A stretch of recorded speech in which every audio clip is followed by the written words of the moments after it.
Bem-vindos!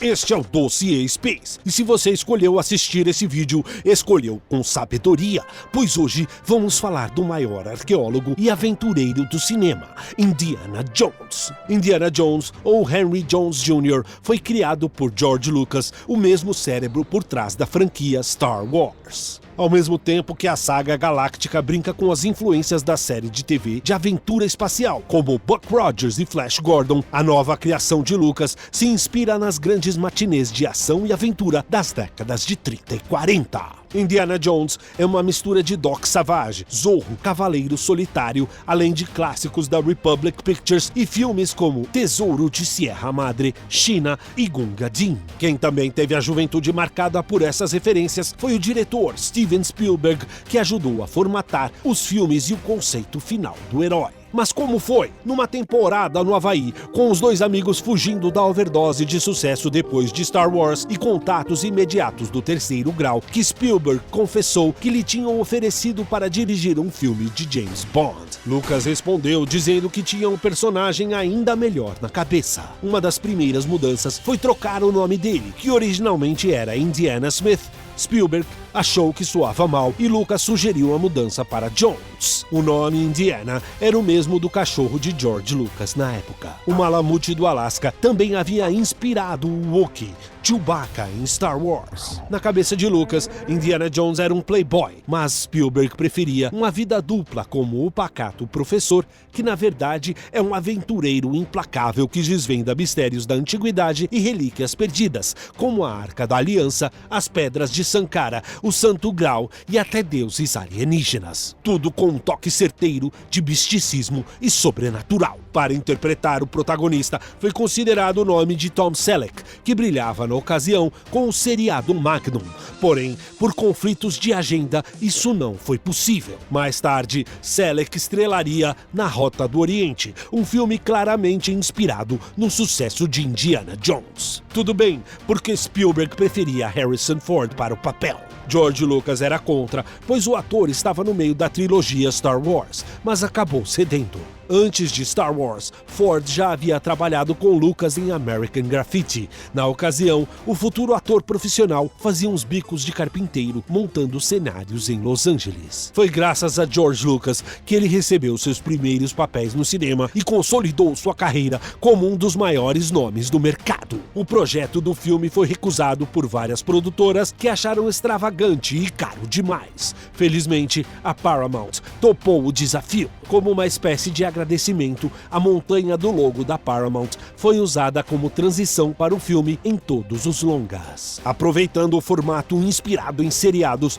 foram previstos de início 5 filmes do aventureiro, mas até os anos 90 só foram produzidos 3. O primeiro, Indiana Jones, chamado apenas de Os Caçadores da Arca Perdida, entrou em cartaz em 1981 com um sucesso estrondoso. O formato retrô com ritmo moderno caiu nas graças do público. Fez a melhor bilheteria daquele ano e o personagem se tornou uma febre. A partir daí, o nome Indiana Jones figuraria em todos os títulos das continuações. Outra característica inesquecível do personagem é sua trilha sonora, composta pelo multipremiado John Williams. Acompanhando o aventureiro estão seu melhor amigo, Marcus Brody, e o bonachão Sallah, interpretado por John Rhys Davies, o mesmo ator que fez o anão Gimli e a voz de Barba Árvore em O Senhor dos Anéis. Além, claro, do eterno interesse romântico do professor, Marion Ravenwood, interpretada por Karen Allen.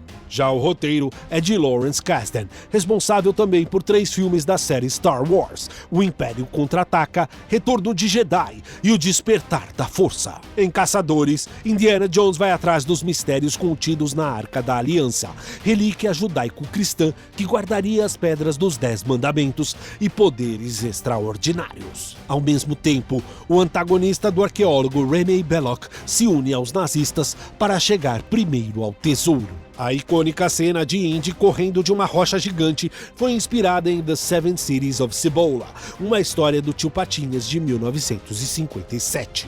O segundo filme, Indiana Jones e o Templo da Perdição, de 1984, não é bem uma continuação, pois se passa um ano antes do primeiro. É, portanto, uma das primeiras prequels do cinema. Esse fato passou despercebido por muitos fãs. O Templo da Perdição tem um visual mais soturno, se passa grande parte na Índia, envolvendo um culto tenebroso e um banquete inesquecível. Nesse filme, o vilão é Mola Ram, um sacerdote de Kali afeito a sacrifícios humanos para a deusa da morte. O ar mais sombrio do filme pode estar relacionado a um momento pessoal dos criadores. Tanto Lucas e Spielberg estavam desmanchando seus casamentos na ocasião. Curioso é que Spielberg iria se casar novamente com a atriz principal do filme, Kate Capshaw, que ficou notória não pela atuação da sua Willie, mas pelos seus gritos ensurdecedores. Eles estão juntos até hoje e têm 7 filhos. Outro personagem que caiu no gosto dos fãs foi Short Round,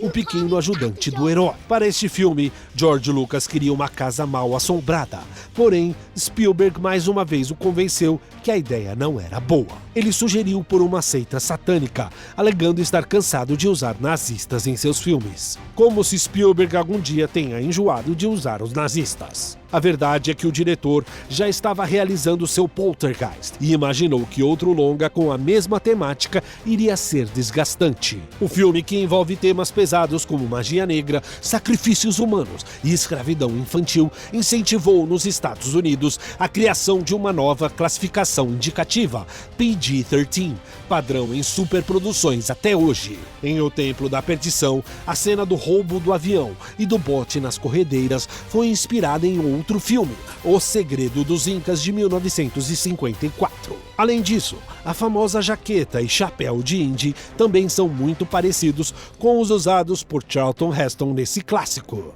Em seguida, para fechar a trilogia, George Lucas resolveu usar uma velha ideia e fazer Indiana Jones procurar pelo Santo Graal. O Santo Graal teria sido usado na Santa Ceia, que motivou a busca dos Cavaleiros da Távola Redonda. Steven Spielberg ainda tentava emplacar seu James Bond na época, mas preferiu fazer a terceira aventura do arqueólogo com uma condição: o mais famoso Bond, Sean Connery, deveria estar nele. Assim, em Indiana Jones e a Última Cruzada, de 1989, somos apresentados ao Dr. Henry Jones Sr., o pai do herói, com quem Harrison Ford faz uma parceria inesquecível. É engraçado, pois apesar de interpretarem pai e filho, os atores têm apenas 12 anos de diferença. Além disso, nesse filme são revelados muitos segredos do herói, como conseguiu seu chapéu, o chicote, o medo de cobras, a cicatriz no queixo e até mesmo seu apelido, também um nome de cachorro.